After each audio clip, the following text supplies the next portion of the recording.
Dans les 3/4 de la population au Cameroun, la jeunesse minée par divers maux dont le chômage voit davantage les taux se resserrer sur elle devant son engagement, ainsi que les revendications allant dans le sens de l'amélioration de leurs conditions de vie. Je pense que cette situation vient un peu plomber l'ambition de tout jeune à vouloir participer à son devoir citoyen. Nous voulons tous les meilleures conditions de vie, nous voulons tous le meilleur développement de notre pays. Ces manœuvres d'intimidation et de répression se sont accentuées avec l'entrée en vigueur en 2014 de la loi sur la répression du terrorisme, pensent d'autres jeunes leaders.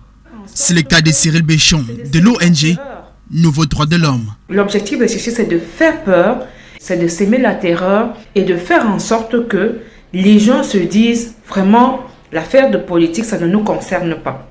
C'est de faire en sorte que le Cameroun, n'est-ce pas, continue de fonctionner dans l'obscurantisme dans lequel il est plongé depuis un certain temps. Les arrestations qui se multiplient ces derniers jours, dont le cas Junior Gombe, sont selon Simon Pierre Maillan, acteur de la société civile, un signal de ce que présage l'année électorale 2025.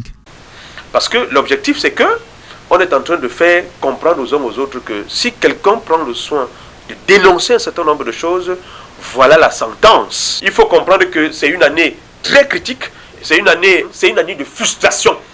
Parce que, ça il faut aussi le préciser, une année de frustration dans la mesure où les Camerounais ne sont pas contents. Soyons sérieux, les gens souffrent. Donc, à un moment donné, s'il y a des choses qui sont faites, qui ne vont pas dans l'assentiment des populations, effectivement, on va se retrouver avec des situations peut-être qui seront incontrôlables. Au-delà des frontières nationales, des voix s'élèvent afin que les droits à la liberté d'expression et d'opinion soient respectés au Cameroun.